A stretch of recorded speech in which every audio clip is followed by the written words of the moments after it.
And with a pop of the microphone. Good evening and welcome to the New York Society Library. I'm Sarah Holliday, Library Events Coordinator. As we begin, may I request that you turn off cell phones or anything that might make a noise during the event? Thank you very much. I also want to let you know, you may already be aware of this, but Andrew Coté, who was advertised in our newsletter as part of tonight's program, is unable to join us, but his ground will be amply covered by our other speakers.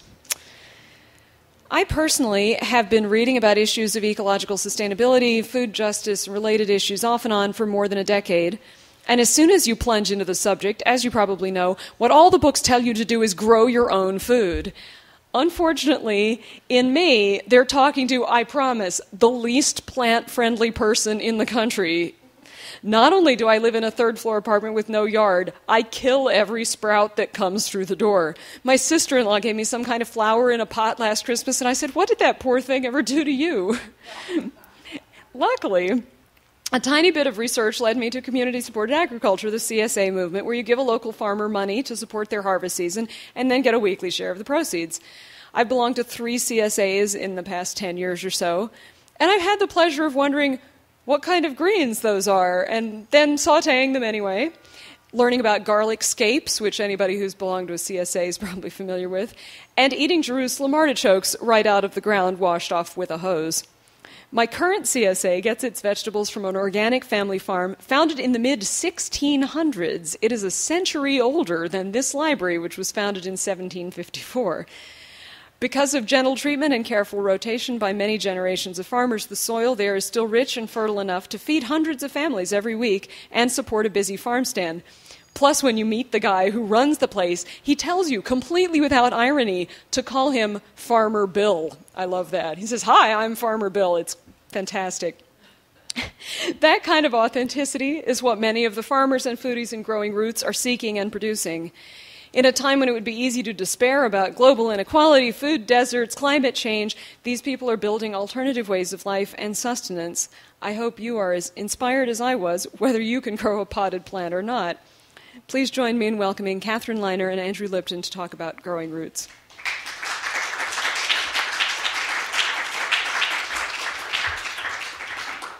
So thank you. That was a lovely introduction and makes me laugh because I realize how much more there is for me to learn. I'm thinking, Jerusalem artichokes washed off with a hose. Have I been getting rid of that skin when I should leave the skin on? Because it's really dirty. I mean, really dirty. Anyway, thank you all for coming to this gem of a library, which is the last best bargain on the Upper East Side. If you don't belong, you should join. It just is endlessly wondrous. And thank you, Andrew, for being here tonight with me, as you have been through the book. And thank you to Sarah Holliday for setting this up. My parents moved to New York City in 1967. There was one health food store on the Upper East Side, one health food store midtown, and one health food store downtown. In 1976, the Green Market in New York was founded.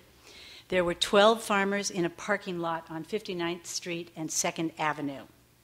In 2011, 25 years later, there are now 53 markets, farm markets, in New York City alone. 230 family farms and fishermen, and over 30,000 acres of farmland being protected from development. Across the nation, in the last 5 years since I've been working on this book, the number of farm markets has doubled. And they think that it will triple in the next 2 to 3 years. So somewhere people are wanting and desiring organic food. When I started this book in 2005, I was almost finished with the first draft of my second novel, which among other things was about racial profiling just after 9/11. My daughter was graduating from college and had announced she was moving out, going to live downtown, and I was so panicked about the state of the world and the state of my finances and the fact that I was soon to be an empty nester when the only thing that really mattered to me was cooking dinner and eating with the family. So I was low, to say the least. And rather than wallow in it, I decided I would take my dog and head west, where I live part-time in a small rural town, as most of you know, in rural Colorado. Just outside of Kansas City, I happened to glance down at my gas gauge, and I saw that it was nearing empty. So I pulled off the motorway onto a dirt road, looking for a gas station. Not very smart. But in the far distance, I saw a tractor, and it was moving. So I figured, gas. And I pulled up, got out, ran up to the farmer who was sitting on the tractor and said, "Can I have some gas?" And he got down and said, "What?" We bargained for a while, and he then, somehow we started talking about these beautiful goats that were in the adjoining field. This is one of them. And he told me that his parents were about to retire and that they were trying to talk him into coming back to the farm. He had just graduated from the University of Chicago, and he loved these goats. He loved this farm, and he really felt that it was an opportunity. But unfortunately, he had fallen in love with an urbanite at the university, and she wanted, coincidentally, to live in New York City. So by the end of our conversation, which ended up to be a half hour of throwing the stick for the dog, he was convinced that he was going to stay on the farm and that he was going to convince his girlfriend to come back as well. I got back in the car and started driving, and I was lifted. I started to sing, and I thought, this is so great. And his enthusiasm about this farm infected me. And I thought, how can I start to grow food? What am I going to do? How am I going to do this? And then I started thinking, all over the United States there must be hundreds, thousands of 65-year-old farmers who are about ready to retire. And who is going to take over their farm? And how are we going to get food? And I became more and more excited. And when I got to Durango, I started to do some research, and I found that there were hundreds of these folks all over the country between the ages of 19 and 39, a whole generation of these people who not only were taking over family farms, but were also involved and wanting to be involved in food-centered lives. So, I wish I had written down this kid's name, or at least the exit where I had gotten off, so I could thank him, because what followed were 150 of some of the most heartfelt interviews that I've ever had with kids who are so engrossed and passionate about their lives. And it's not so unlike the Back to the Land movement in the 60s and the 70s, except there's one difference. Those folks in my generation and some of your generation, they really wanted to drop out and be sequestered, whereas these kids really want to get good food for themselves, but they also want to make sure that there is good food to be had by everybody, even those who can't necessarily afford it. For instance, Anna LePay, who lives in Brooklyn. She's the daughter of Frances Moore LePay. You may have read her book that was written in the 70s, Diet for a Small Planet. She's a young mother, a food writer, and an activist. She's written a number of books, one with her mother, and her latest book is Diet for a Hot Planet, that deals with the issues of this warming climate and what food will become during the next century. Bryant Terry, who now lives in Oakland and has also just become a new young father. He's a cookbook author and also a food activist, and he is teaching in the minorities in Oakland.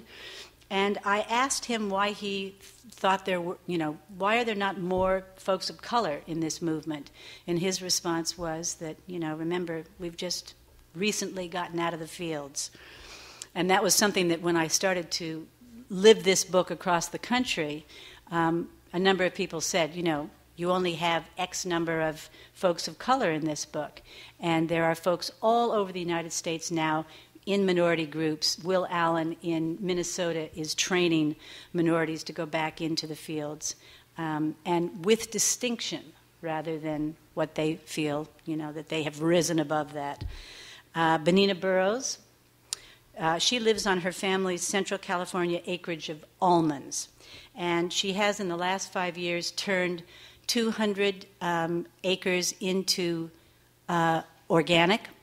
And you can see the hoses, they're She and her father invented this system for deep root watering, which doesn't waste a lot of water. As you know, we've got a drought going on, particularly in California, and particularly in the central farmland areas.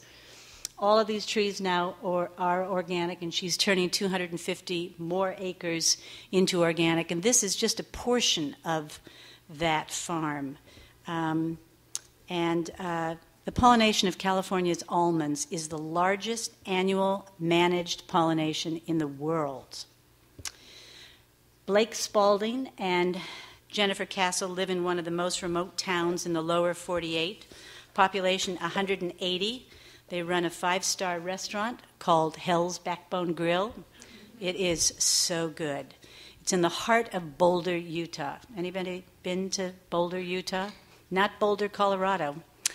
They're full of Mormons, survivalists, cowboys, and New Age followers. And somehow these guys managed to secure a liquor license.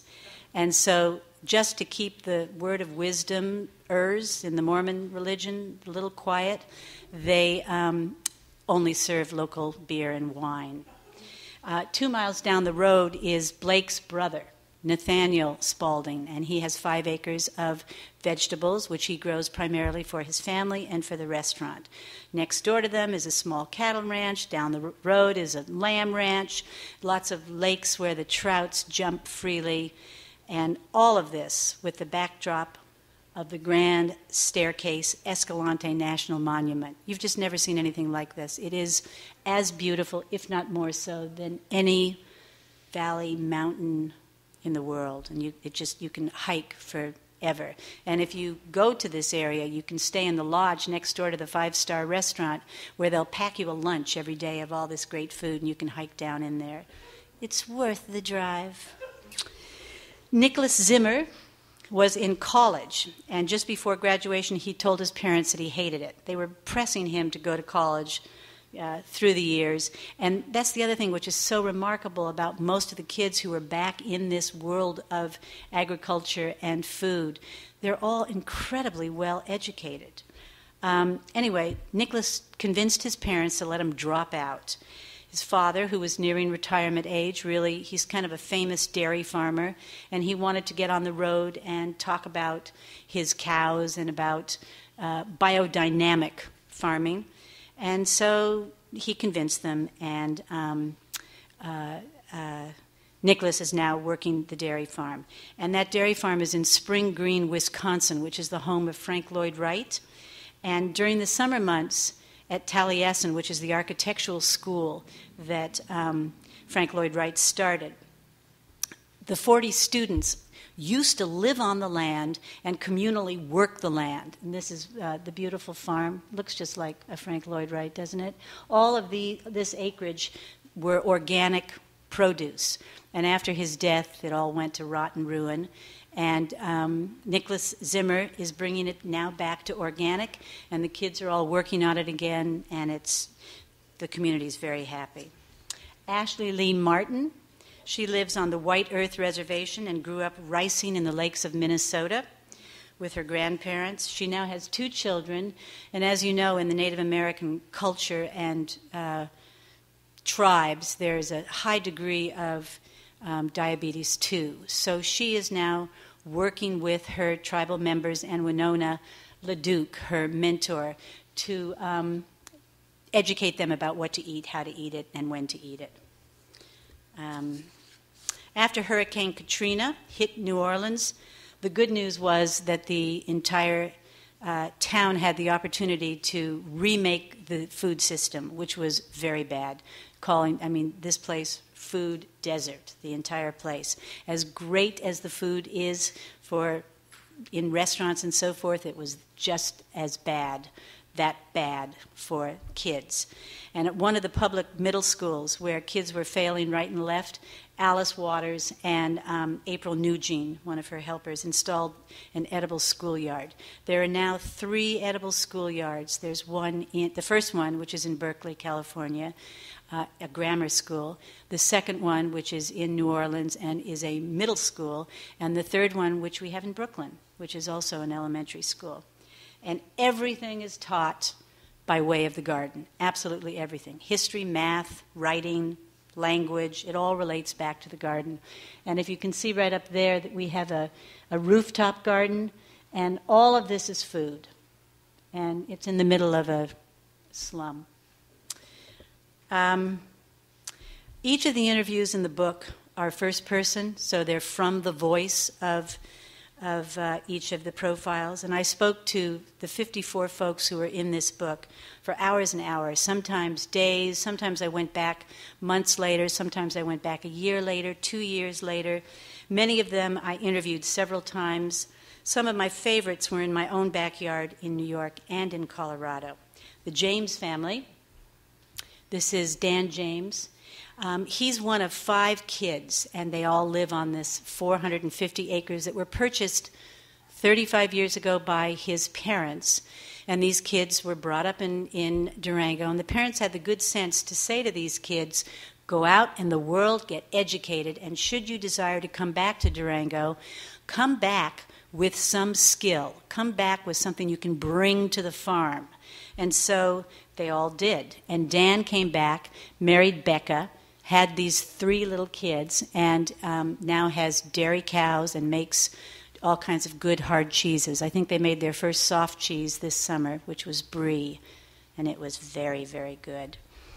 The other kids in this family, they have vegetables, and they have chickens and goats and pigs and so forth. And it's at the base of these gorgeous La Plata mountains. And look at this grass. This was in the middle of the summer, you know, and Guernsey and Jersey cows. Really beautiful. This is a chicken truck which they made, and it was designed after Joel Salatin, who is the centerfold of Omnivore's Dilemma, written by Michael Pollan. And they had to raise theirs up because they had trouble with raccoons who would actually come into the chicken truck and grab, and, you know, it was not a pretty sight. Anyway, I'm working on a children's book at the moment of Growing Roots, and their kids are the 3 that I interviewed first. And these kids, cooks, you can't believe it. Anyway, in upstate New York, Jen Small and Mike Yezzi. Oh, I forgot about this little grill. This is the youngest James kid, who is 23, and she built this gypsy wagon, and during the summer months, she serves grilled cheese and hamburgers and salads, all from the farm. And it's packed every day. You know, you get a hamburger for $8, and somebody said to me, who pays $8 for a hamburger? So then we had to discuss what went into that hamburger and why that hamburger was so, you know, should have been more as far as I was concerned. Anyway, this is Mike Yezzi, and his wife is Jen Small, and this is one of their 2 kids. And they were in public health. And Jen Small's grandmother's house was about to be torn down, and the house next to it was going to be torn down, and there was a developer who was going to build, you know, one of those lovely, attractive, useless subdivisions. And so Jen and Mike took up a collection from their family and bought this piece of land, and then they had to figure out what to do with it. Neither of them had ever farmed a day in their life. So they bought 3 pink pigs, Ducock pigs, from the folks down the road, and they figured that if they liked it and they could keep these pigs alive for the 6 to 7 months and grow them up and then slaughter them and eat them, all with ease, that they would keep pigs because they were the easiest thing to actually bring into the land. So as it turned out, they liked it. And then the next season, they bought 15. And then they had this really good friend, Mary Cleaver, who runs the Green Table. Anybody eaten at the Green Table? If you haven't, rush out. It's really fine. It's down at the Chelsea Market. And Mary Cleaver said, get heirloom pigs. So you see these gorgeous things. These guys are so friendly and so wondrous. Anyway, Mary Cleaver bought out all of their pigs after 9/11 and served the pork to the workers down at the site. She's really just go to taste her food and She's being honored next week, actually, by Slow Foods for the work that she's done in New York. I met Chris Jackson at Six Pen Kitchen in Pittsburgh, which was a really fine local restaurant that used all local and sustainable goods. And he had this beautiful rooftop garden, really beautiful, that he supplemented with. And his dream in life, though, was to live in Brooklyn and to have a small cafe with his sister. So 2 years after I met him, he ended up back here. Ted is his boyhood name. Honey is his sister's girlhood name. And they have this beautiful little sustainable cafe in Cobble Hill. So before the legalization of hives in New York City, there were hundreds of outlaws tending hives. Did you all know that in this city? The hives were often disguised as air conditioners. And I had a friend who had a kind of a cabinet hooked up to the plastic tubes that kids have with guinea pigs running through them. And they were filtered out to through the window so that the bees could go out and forage and come in and out as they liked. In 2010, it became legal in New York City to harvest honey.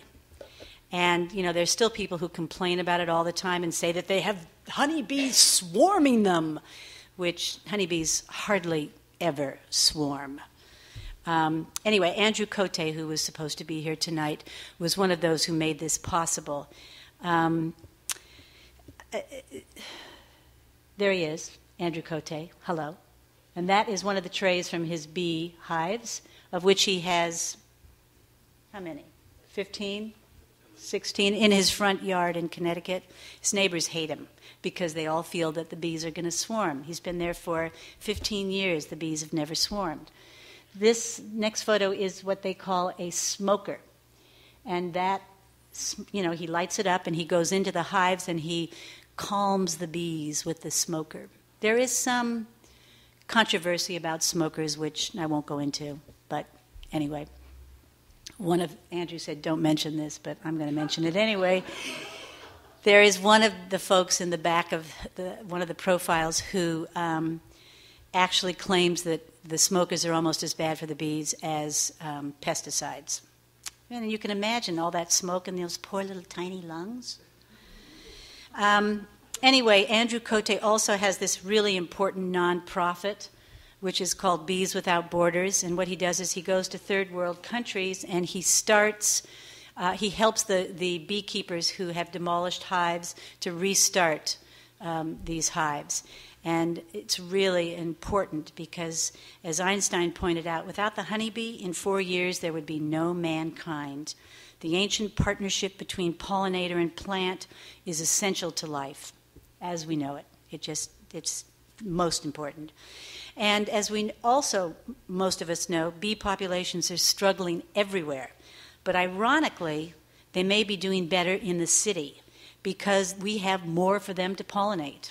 Gardens, most of the time, flower shops, flowers out in front, the flower shops. Whereas in the countryside, they're surrounded by the monocultures of industrial farms.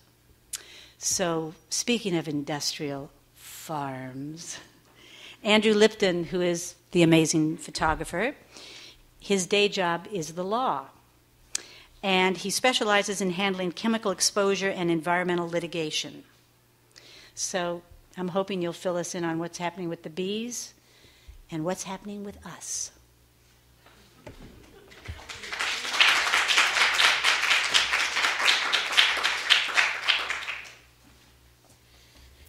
When Katherine first asked me to join her tonight, I was trying to think, how do I spend time talking about shutter speeds and focal lengths? And it just sounded awfully boring. And then she said, do it as a lawyer. And I thought, that could be boring too. So I'm not going to talk the law either. But I come with a background of handling all kinds of cases involving contamination of drinking water supplies, pollution from Superfund sites, and then occupational diseases caused by exposures to all kinds of toxins, asbestos, benzene, beryllium, vinyl chloride, and even pesticides. So I'm coming with that perspective, and I want to talk about how these things are affecting our lives. Now, I grew up in the New York area, and I was fed TV dinners, processed food, and I ate at some of the very first fast food restaurants in the area. I was quite lucky. Most of us are not going to be farmers. We're not going to be beekeepers or cheesemongers or ranchers. So why do we care about organic food? Why does this mean anything to us? Well, first of all, I think that organic food is more nutritious and it tastes better. But it takes a lot of work to eat organically and sustainably. It's hard. But when we look at the way conventional food is grown and now processed in today's world, what we can see is that the food industry is becoming so pervasive and is causing such devastating problems that we can't ignore it. And I want to focus just on water issues for a moment.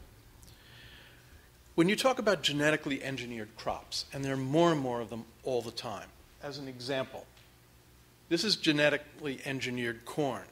The giveaway is it looks beautiful, right? But there are two ears here, opposite each other. That's not how corn is meant to grow. Corn is meant to grow on a single stalk. Now, the problem with it is that each plant of corn that is genetically modified needs more water than a conventional plant. So it's using more of a rare resource. The other problem is that when you have a shortage of water in drought conditions, organically grown crops will help the soil hold water better. So actually what we found is when they talk about GMO corn being so great and so productive, when tests were done at the University of Pittsburgh, what they found was after 5 to 7 years, organic corn was growing just as productively as GMO corn. And it was more productive when there were water shortage years. So, big issue in terms of water from GMO crops. The other thing that I want to mention is confined area food operations. We hear about feedlots. There are feedlots for cows, for pigs, for sheep, for chickens. Well, they cause unprecedented amounts of water pollution. There are literally tons and tons of manure in each one of these feedlots that are kept in holding ponds. They're disgusting. This is a feedlot operation. This is used just to cover up the tons of manure. This is how the cows are confined.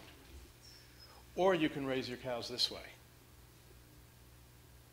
So those are problems. Chemical fertilizers. When you have large industrial farms, they want to use a monoculture, as Katherine mentioned. They want to grow one crop. It's easier, which means they're not rotating the same way, which means they need to use more fertilizer. The problem with the fertilizers is it erodes and leaches into the groundwater. And it's poisoning surface waters and groundwaters. Same thing with pesticides, insecticides, fungicides, and herbicides. They're sprayed, they're contained in plants, it all gets into our water supply. Most environmental scientists agree that the greatest problem facing this planet for the future is finding clean, potable water for the billions of people on the earth. Now, I don't want to go into this in general terms, so I want to talk about two aspects of these problems that when you first hear about them, you think, who cares about bees? Who cares about cows? But when you look closely at the problems, you suddenly see that they're the tip of a giant iceberg with major problems for all of us. So the two things that I want to talk about are pesticides and bees, and then growth hormones that are given to cows. So pesticides. First of all, I handled my first pesticide case decades ago. And these were cases involving applicators of the pesticides who came up with acute and chronic problems. The acute problems would be kinds of central nervous system deficits and disorders. They'd have stomach problems. They'd have respiratory problems. There are actual cases of pesticide applicators going into coma and dying. The chronic effects from pesticide use are neurological deficits such as Parkinson's disease, reproductive injuries, infertility, birth defects. And we know that pesticides cause certain kinds of cancers, particularly leukemias and non-Hodgkin's lymphoma, probably due to the benzene that's contained in the pesticides because they're all petrochemical based. Pesticides, insecticides, fungicides, and herbicides are used in huge amounts all over the planet.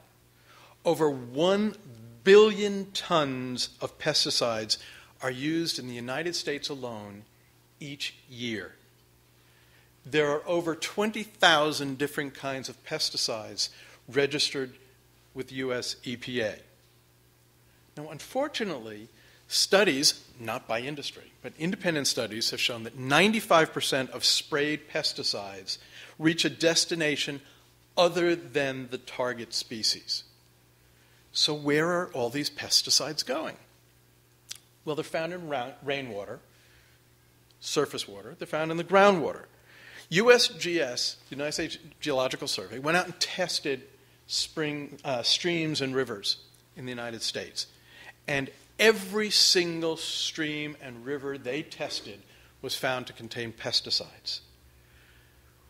When they started looking at drinking water wells, 90% of the drinking water wells that were tested contained pesticide, and many of them in excess of the permissible limits from EPA.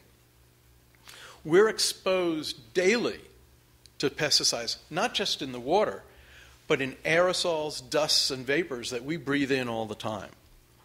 Often pesticides are sprayed onto food, especially fruits and vegetables, and the pesticides remain even after you wash the fruit or the vegetable because it penetrates the skin or the peel, and it gets into the meat of the plant and accumulates there.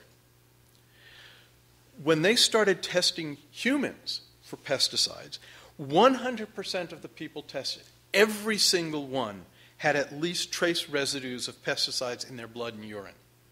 Now, this is most problematic for children because they're the most susceptible and sensitive to pesticide poisoning. And also, these pesticides bioaccumulate. So the older you get, the more and more there is. So when you're very young, if you start at a young age with accumulation, it can cause greater and greater problems. On the other hand, what was curious, when they took people and put them on an organic diet, after a period of time, the subject's pesticide levels were reduced to undetectable. And that's because organic food cannot use chemical pesticides. Okay. But pesticides have another impact that I want to talk about. Many of you have heard about colony collapse disorder, and that's the destruction of bee populations. Now, Katherine mentioned the smoker, and I know Katrina Blair, who's in the book, worried that the smokers cause a problem. It depends what you are burning in it, but they've used smokers for hundreds of years without having problems. Colony collapse only happened within the last number of years, probably less than 10 years. Well, what happened? In the last 10 years, a new kind of pesticide, a neurotoxin for insects, started to be used. It is called neonicotinoid. That's close. Nicotinoid or something like that. So there are just two different kinds of them used starting in about 2003, so about the same time that colony collapse began. Now, there may be many causes, but this clearly has now been identified as a major cause of colony collapse, these specific pesticides. These neurotoxins are sprayed onto crops, but they're also, what they'll do is they'll spray it onto seeds. So they treat the seeds and coat it with these neurotoxins. Then the seeds are planted.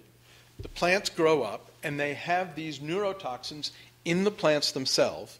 It oozes out in the nectar and the pollen and the water produced by the plants.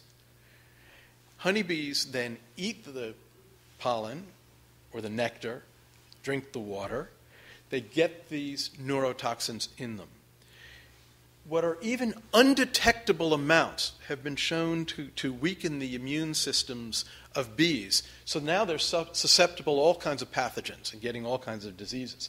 But in the greater amounts, the neurotoxins cause memory loss and navigation disruption. The bees get lost. They can't find their way back to the hive. But it also causes paralysis, and it kills them. It turns out that honeybees are ingesting these two different kinds of insect neurotoxins at levels 1,000 times greater than Bayer Crop Science, the manufacturer, claimed they would be doing. The result is a third of the bee population in this country is lost every year. Why do we care about what happens to bees? I remember as a little boy running in the backyard and falling into a bush, and there was a beehive in the bush. I got dozens of bee stings. Bees are not fun. Why do we want them? The USDA has stated that 1 out of every 3 bites of food we eat depends upon bee pollination. So a third of our food supply depends upon our having a thriving bee population. Kill off the bees, and you destroy our ability to produce the food we need to eat. By the way, most European countries ban the use of neurotoxins. Now, if this is depressing, I can talk about f-stops and...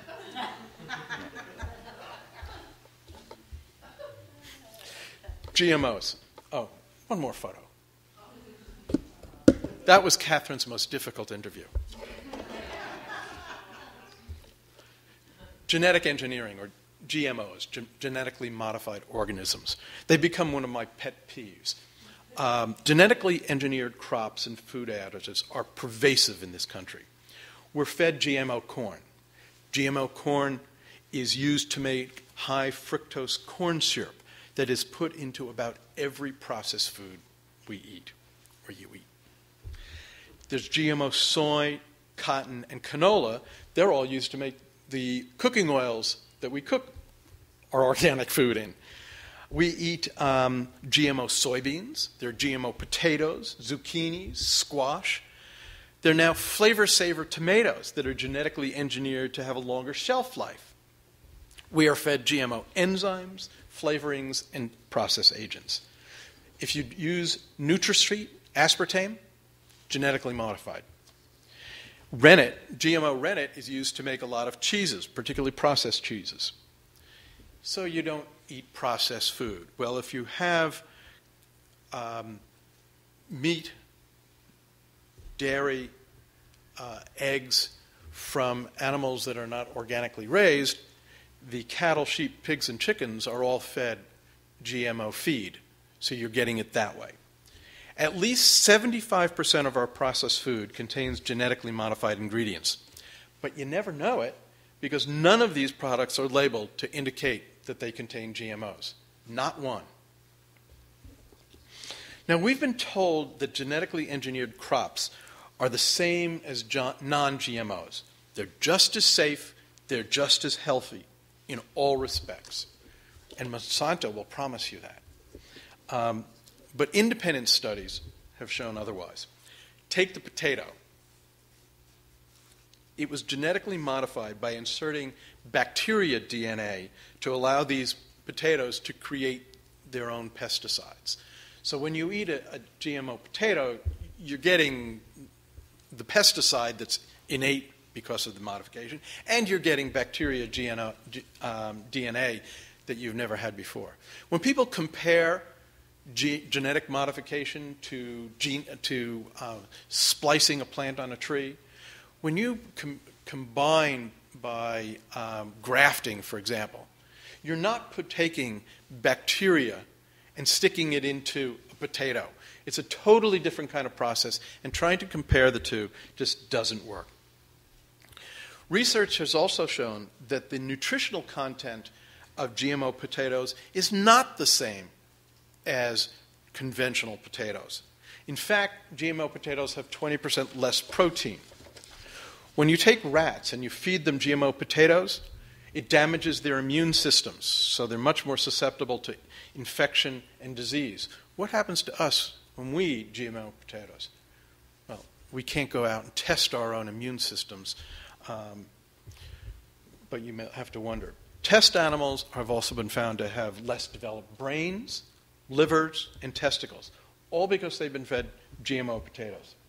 There's also a proliferation of cells in the stomach and the intestine.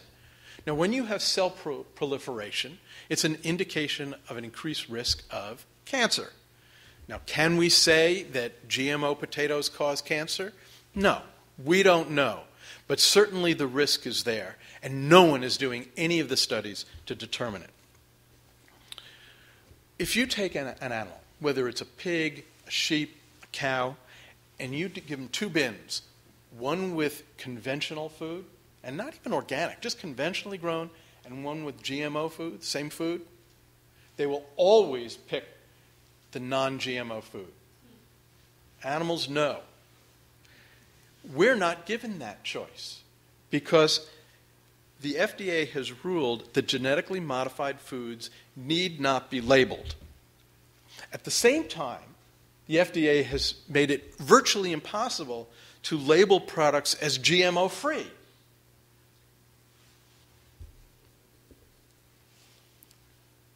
The other problem I have with the FDA in this regard is that they require virtually no testing of the effects of GMOs on people. There's no pre-market safety test that's mandated by the FDA. Nothing is done to check for long-term effects of the GMOs on the human being, and nothing is even done to check about allergic reactions that we may have. So the U.S. food supply is inundated with GMO products. On the other hand, most GMOs are banned in the rest of the developed world. All of Europe, Australia, Canada, New Zealand, and Japan all ban GMO food products. We don't. Now, the big difference is a difference in approach. The other developed nations follow something called the precautionary principle. And basically what they say is they're not going to approve a product, including GMOs, unless and until it is proven to be safe. In the United States, the opposite is true. A product can be put into the stream of commerce until it is proven to do harm. Now, Monsanto is not going to go out of its way to prove that its GMO products do harm. Who else can afford to do the testing? That's why these things are released, and that's why it's so difficult to take them off the market, because of this totally difference in approach. When testing is required, such as, I'll come to that in a moment. When testing is required in the United States, basically, it's minimal. When you look at the tests, they're often misleading, and very often you see that the data has been manipulated. Now, I've seen this, and we've all heard about it with respect to tobacco. I've seen it with respect to asbestos. I've seen it with respect to lead poisoning. I've seen it in all different kinds of products. Why should GMOs be any different? The same cover-up is going on. So let's talk about a specific problem of this. Recombinant bovine growth hormone. It took me a while just to pronounce it. RBGH. It's an artificial growth hormone that's given to dairy cows to increase milk production. It was developed by my best friend Monsanto and is now marketed by a subsidiary of Eli Lilly. RBGH is great because when it's injected into dairy cows, it increases their milk production by 10 or 15%. Why is it banned in every developed country except the United States? Why did the USDA or the FDA approve the use of RBGH when everyone else banned it? Well, because of this precautionary principle, Monsanto could not prove to the European countries that RBGH was safe. In the United States, all they had to do was submit a single study where this growth hormone was fed to 30 rats for 90 days. The study was never published. Monsanto gave the FDA only a summary of the results that it prepared, and they never released the underlying data. Now, if you know anything about animal studies, if it's less than 2 years, don't even talk about it. A 90-day study is less than worthless. But FDA approved it, and now over 50% of the large dairy herds in the United States are injected with RBGH. Now, independent researchers have found a number of problems associated with the use of this growth hormone. And by the way, it is a genetically modified hormone. Milk from RBGH-treated cows have higher levels of insulin growth factor. It's called IGF-1. Now, we don't know what IGF-1 from milk in humans that drink it, what that causes. We've not been able to study that. But we do know that increased levels of IGF-1 in humans has been associated with colon cancer, prostate cancer, and breast cancer. So we do also know that the milk from cows given RBGH will have this IGF-1 insulin factor, and the insulin factor is not killed or reduced by pasteurization. So this potential carcinogen, we know, is in the milk. We drink it, our kids drink it, and our grandchildren drink it. Because FDA approved a study on 30 rats in 90 days and let it go, and has done nothing ever since. Another problem. About 25% of the cows given RBGH develop mastitis. This is an infection of the udder. To prevent this, they're given antibiotics, prophylactic antibiotics. We've all heard of the problem. This is one of the main reasons. That, and because of the risk of infection from the confined feed operations, the feedlots. So they're given all of these antibiotics. Well, the antibiotics, again, are not killed by pasteurization, so they then appear in the milk. This creates the risk, of course, of reducing the effectiveness of the antibiotics for ourselves, but it also increases the risk of creating antibiotic-resistant organisms. Why on earth would FDA approve RBGH in milk after these studies? Well, there's a revolving door between the FDA and Monsanto. We've seen many FDA officials now with Monsanto, but the reverse is also true. The woman who wrote the FDA's opinion on why RBGH milk should not be labeled had previously worked as a researcher for Monsanto on this hormone. But not only did she take the position that the public has no right to know it's being fed genetically modified foods, she also improved an increase in the permissible antibiotic levels in milk. Previously, it had been 1 part antibiotic per 100 million parts of milk. But they had to use all these antibiotics because of the mastitis problem with RBGH. So she increased it to 1 part per 100, it went from 1 part per 100 million to 1 part per million. So it's a 100-fold increase in the amount of antibiotics. But there's another little twist in it. This is not total antibiotics. It's for each separate antibiotic that they may use. So when they give this whole melange of antibiotics to a cow, each one can be 1 part per million. Another problem is that Michael Taylor, he's the FDA commissioner responsible for overseeing the approval of the use of GMOs. He also wrote the labeling guidelines, making it difficult, virtually impossible, to label milk as RBGH-free. Who is he? Well, before joining the FDA, he was a Monsanto lawyer. I love lawyers. He then became a Monsanto vice president and its chief lobbyist, particularly with the FDA. He's now the FDA's food safety czar. If that's not getting the chicken to guard, the fox to guard the hen house, nothing is. So what do we do to protect ourselves?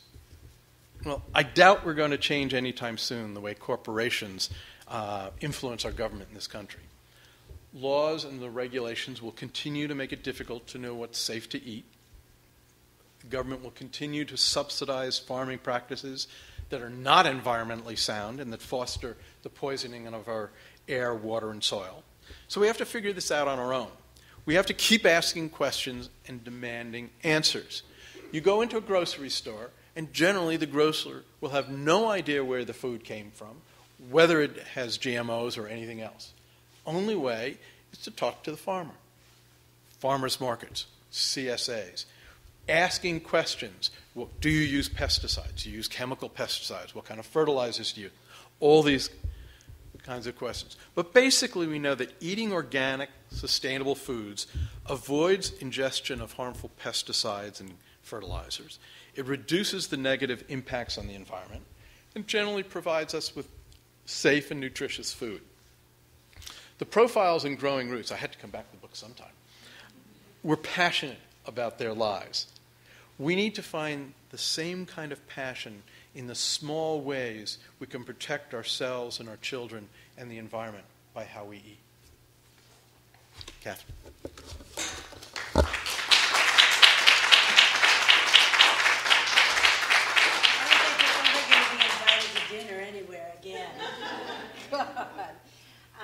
So we have some taste tests over there if anybody would like to. Do you want to do questions? Oh, questions. Does anybody have questions? Janie. Hi, I'm really interested in the bees. The bees are that orders they carry, does he have a queen and how does it work physically? Well, I think he brings some bees with him when he goes to these foreign countries. He brings a queen. Oh. He brings supplies, bees and so forth. Unfortunately, I can't really answer any of Andrew's questions, Coté's questions, but I can give you his email, and then you can ask him. But to the best of my recollection, he brings a queen. You know, he goes to 2 or 3 places while he's over there, and he brings queens, and he starts it up. Iran, Iraq, Afghanistan. He's gone all over. He's not. This isn't, no, nothing to do with it. But he, it's the same kind of, he has specific people that he works with over and over again who place him in different places. He's been to Cuba recently. I know that. He has a website. Right. Yeah. It's a great, I don't know how updated it is, but did you? My question to you all is, how would you, say you're a typical Manhattanite, Upper East Side or whatever, and you want to make some significant changes in your life, how do you start, Well, the first thing I would do is buy Growing Roots, because that will give you a choice. That will give you a choice. It gives you a choice of all of the various and sundry things that one can do. But, the best way is to hang at your local farmer's market. That is the very, very first place that I really felt saved, Andrew? I would add 2 other things. CSA? Throw out your microwave and forget about Check your labels. Forget about processed foods. Check your labels. I mean, what's really interesting is I went to Fairway today. It was my first time at Fairway. And I was looking for organic apples. And there was they had local apples, but they were not local and organic. And they had organic, but they were not local. So what I did was I happened to have farmers market apples in my fridge, which are also organic. And so I bought the local from Fairway. So I thought I could cut up an apple and give you guys a taste, because as the kids from Edible Schoolyard say, once you taste the difference between organic and conventional, you'll never go back. There's no choice. You don't have a choice anymore. And then I also brought 2 syrups. One Log Cabin. How many of you use Log Cabin or Aunt Jemima syrup? Well, it's filled mostly, I could read you the label, but it's mostly corn syrup and some more corn syrup. Whereas if you use an organic, and I just happen to have my daughters maple syrup here, which just comes straight from the tree into the boiler. And I thought you might want to just taste the difference. And then you can make your own decisions. But, not to be crypt about it, check labels. That's the most important thing. And also, in California, they are now voting on whether or not GMOs should be labeled. And it was thrown off the ballot 3 years ago. And a man by the name of Jeffrey Smith, who is really a genius in terms of putting together all of this, he's got a little plan, and it's got a tipping point. And we will be voting on the same things. I mean, we just want to know what's in our food. Just let us know what's in our food. Actually, along those lines, you made the remark, Andrew, that I understand the government not requiring manufacturers to label, but you also made the remark that you're not allowed, that people are prohibited. It seems to me, in Connecticut, I can't remember if it's Stonyfield or whether it's Connecticut or the Connecticut Milks, but it says on the thing, no GMO, some people are finding ways to Well, there are a couple of things that have been happening. First of all, the justification for the FDA rule was that if you say no RBGH, it suggests that RBGH is dangerous or harmful or creates an increased risk, and the FDA has found that it doesn't create it. So therefore, it's a misleading label. So complicated. So at times, when these companies do it, Monsanto or some of the other companies will actually go after them. At times the FDA will. There have been a few ways to breach that in how they word some of the labels. If you say that it is no GMOs or RBGH free, and then include the language that the FDA has found that there is no increased risk from then you can do it and things like that. Well, so it becomes a meaningless, confusing label. Well, Andrew and I have arguments about this because there are you can go into a market or even into a health food store or a co-op, and you can pick up some products and they actually will say contains no GMOs. So in certain states, you can do that. Yeah. I know I've seen it. I'm sure you have. There's a difference between GMOs and RBGH. Okay. So our American produce is not allowed to be exported to The Europeans will not permit genetically modified produce. Wheat, corn, Right. That soy, means that they rye. will not take our produce. and the animals that eat this produce Also, will not. No. We've lost lots of money on cattle. So in other words, the Export. American growers are willing to do that export value to put this stuff to modify the crops. It seems like a funny economical. Yeah, it really is, isn't it? Yeah. The UN, when they want to purchase crops to donate Right. to Somalia, Yeah. will not buy genetically modified crops. And yet American farmers continue to, because use, for example, GMO corn. Well, the bulk of it now is used to make high fructose corn syrup. That's not being exported the same way. And it's being used to make ethanol. So they're not losing I see. tremendous amounts from that. Have the Europeans done any research? Virtually all of the research that I was talking about was done in Europe. It's mostly done in Europe, yeah. Except for what Jeffrey Smith has done.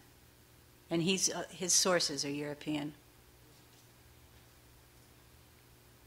But in terms of our lives, in keeping things simple, we all know how to do that.